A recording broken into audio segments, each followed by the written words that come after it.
નમસ્કાર મિત્રો, શું તમને લાગે છે કે જૂની પેન્શન યોજના પાછી આવશે? જો તમે પણ ઓપીએસની રાહ જોઈ રહ્યા છો તો આજે સરકારનો એવો ખુલાસો થયો છે જે તમારા મનમાં ચાલતી શંકાઓને સીધો જવાબ આપી દેશે। તો મિત્રો, વિડીયો ચાલુ કરતાં પહેલાં જો તમે અમારી ચેનલમાં નવા હોય તો જરૂરથી ચેનલને સબસ્ક્રાઈબ કરી દેજો, કારણ કે મિત્રો આ ચેનલ પર અમે દરરોજ પેન્શન અને સરકારી કર્મચારીઓને લગતી મહત્ત્વની માહિતી સરળ ભાષામાં લાવતા રહીએ છીએ। તો ચાલો મિત્રો માહિતી તરફ જઈએ। તો મિત્રો, હું આજે તમને ઓપીએસ, એનપીએસ અને યુપીએસ અંગેની સાચી અને તાજી માહિતી ખૂબ જ સરળ ભાષામાં સમજાવીશ। કોઈ અફવા નહીં, કોઈ વધારાનો દાવો નહીં, ફક્ત આપણે સત્તાવાર ફેક્ટ્સ અને સ્પષ્ટ સમજણ સાથે માહિતી મેળવીશું। તો મિત્રો, સૌપ્રથમ આપણે વાત કરીએ ઓપીએસની। તો મિત્રો, ઓપીએસ એટલે કે જૂની પેન્શન યોજના, જેમાં નિવૃત્તિ પછી કર્મચારીને આખી જિંદગી માટે તેની છેલ્લા પગારના આધારે નક્કી પેન્શન મળતી હતી। આ યોજના ખૂબ જ લોકપ્રિય હતી, પણ સરકારના ખજાના પર ભારે ભાર પડતો હતો। એ માટે 1 જાન્યુઆરી 2004થી ઓપીએસને બંધ કરીને એનપીએસ એટલે કે ન્યૂ પેન્શન સ્કીમ શરૂ કરવામાં આવી છે।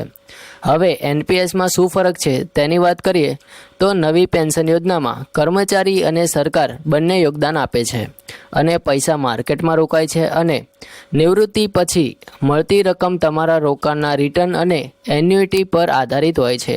એટલે કે નિશ્ચિત પેન્શન નહીં મળે, પરંતુ માર્કેટની પરિસ્થિતિ પ્રમાણે આવક મળશે।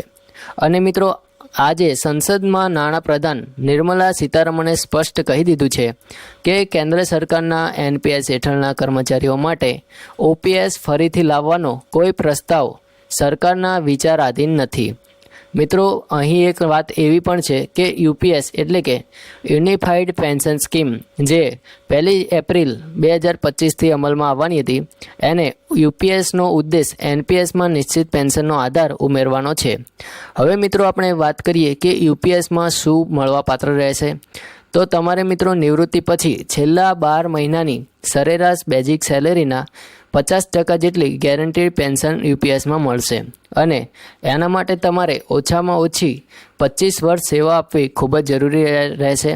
અને મિત્રો, કર્મચારીના અવસાન પર પરિવારને મળશે પેન્શનના 60% જેટલો લાભ, અને સૌથી મહત્ત્વનું એ છે કે મિનિમમ પેન્શન ₹10,000 મહિને જો તમે 10 વર્ષ સેવા આપી હોય તો તે પણ તમને યુપીએસમાં મળવાપાત્ર રહેશે। અને મિત્રો, ઓપીએસ પાછી ન આવવાને કારણે ઘણા બધા કર્મચારીઓ નિરાશ થયા છે, ખાસ કરીને જેઓએ પોતાની આખી કારકિર્દી, પોતાનું આખું ભૂતકાળ સરકારની સેવા માટે આપી દીધું। અને યુપીએસ ભલે ઓપીએસ જેવી સુરક્ષા ન આપે, પણ એનપીએસ કરતાં ઘણી સારી નિશ્ચિતતા આપે છે। અને મિત્રો, નિવૃત્તિ પછીનો આધાર, મનમાં એક શાંતિ અને પરિવાર માટે સુરક્ષા, એ જ તેનો મુખ્ય ઉદ્દેશ છે। તો મિત્રો, આ હતી ઓપીએસ અને એનપીએસ અને યુપીએસ અંગેની સત્તાવાર અને હકીકત આધારિત માહિતી। હવે તમારી વાત કરીએ તો તમે મિત્રો શું માનો છો? યુપીએસ કર્મચારીઓ માટે પૂરતી છે કે પછી ઓપીએસ જેવી યોજના પાછી આવવી જ જોઈએ? તમારા વિચારો કમેન્ટમાં જરૂરથી જણાવજો। અને મિત્રો, જો તમને આ માહિતી ઉપયોગી લાગી હોય તો આ માહિતીને જરૂરથી શેર કરજો અને ચેનલને સબસ્ક્રાઈબ કરવાનું ભૂલતા નહીં। અને મિત્રો, મળીશું